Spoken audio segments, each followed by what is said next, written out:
Hello guys, nandito na naman tayo at syempre may pag-uusapan tayong mabilisan rin lang, no? Patungkol pa rin ito kay Mike Diferensya. Ito ay sinabi sa atin ng ating puting kabayo kagabi pa, no? At ako ay naalarma. Hindi ko sana ito i-content, kaya lang nang makita ko may mga ka-BBM tayo at ilang loyalista na nag-content na nito. Okay? So ito ang sinasabi ko guys ha. Merong isang fake news na pinalabas galing dito mismo sa Maysayad siblings, galing mismo dito sa trolls ng Maysayad. So gumawa sila ng isang peking video, no, na pinalalabas na si Mike Diferensya ay inaresto na. Okay? Na si Mike Diferensya ay nakaposas, no? At pinapakita pati yung kay Jan Consulta na report na nasa NBI na. Yun po ay fake news. Yun po ay gawa-gawa ng grupo ng Maysayad siblings. Sinadya nilang gawin yun upang subukan, upang testingan kung meron bang sisimpatyang mga tao. Upang sukatin nila kung marami bang mga didilis na magsisimpatya o kakayanin ba nila na gamitin itong naratibo. Kunwari, para na naman maipush na naman nila ang people power. At unti-unti, ang plano kung ito ay kakagatin ng tao at makikita nila na may paggalaw, ay magtatago muna si Mike Diferensya, hindi muna magpapakita. Hanggang sa June 28 yata yung may rally, isasabay nila dun sa rally na gagawin nung white ribbon nga, no? Ngayon, hindi ko pa rin alam kung matutuloy yung rally na yun. Ito, yung rally na sinasabi ko, yun yung mga rally na pangungunahan nitong mga trillion peso march na mga convenor, no? So, yung dati pa rin, yung usual, no? Tindig Pilipinas, One Sambayan, yan, sama-sama yan. So, sasangat sila, sisingit, sasawsaw sa madaling salita. Ngayon, tinitest nila.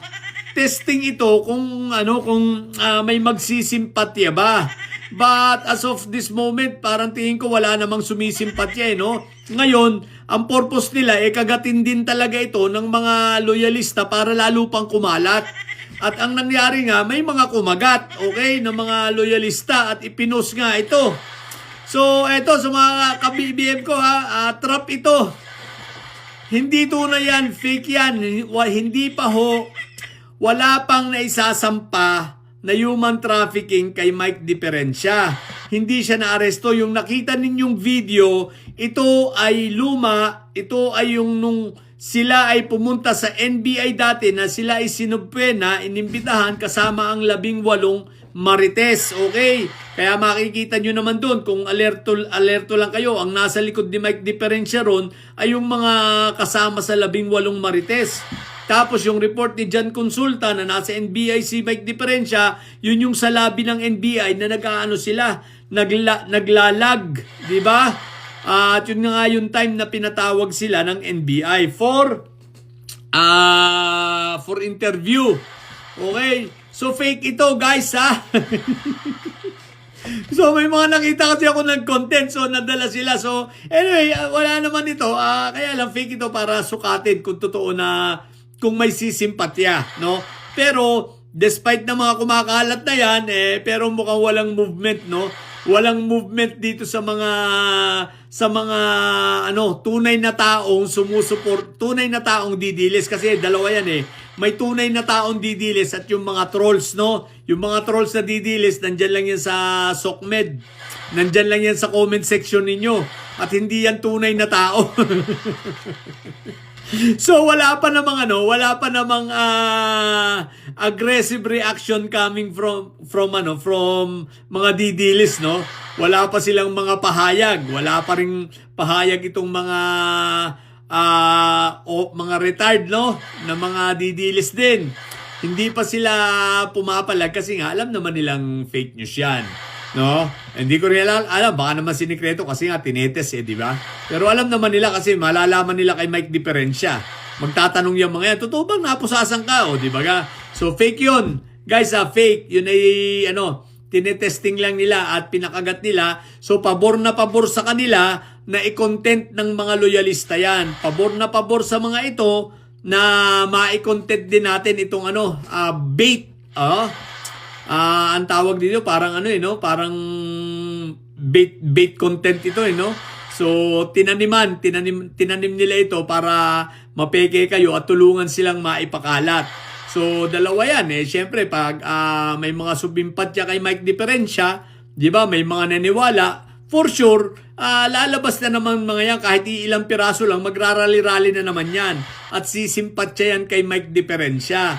So yun ang tinitingnan nila at kumbaga from there kung ano magiging resulta, kung may lalabas iaano nila yon, i-utilize nila yon, di ba?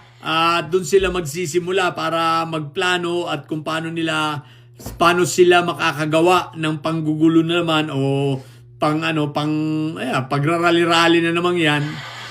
At sasawsaw nga sila dito sa rallying gaganapin ng white ribbon no. Yun ang nalaman ko, white ribbon ang tawag sa kanila hindi na trillion peso march, bago na. Kaya lang mga nakaputi lahat ang mga ito. Okay. So, yun. Kaya mag-iingat rin tayo, mga ka-BBM ko. Please, matuto tayong mag-verify. Matuto tayong double check at mag-fact check kung tunay ba, no? At kung ikaw ay nakapag-content na nito, wala tayong magagawa. Okay lang yan. Na-content mo na At least, basta fake news yan, fake news. Okay? So, yun lang po. Sa mga bobong didilis dyan, kala nyo maiisahan nyo kami, Maaring may ilan nakapag-content pero hindi lahat, no? So, ito malamang tuwan-tuwa nito yung gumawa nito. Tsaka yung mga, siyempre, mga may science siblings yung nasa Davao, di ba? Tuwan-tuwa yung mga yun. Sabi, may kumagat na. Kino-content na ng iba. Ay, nako! So, yun lang. So, mga bobong didilis at may side dyan, manatili kayo mga bobo at may side sapagkat ang may side ay lagi high blood.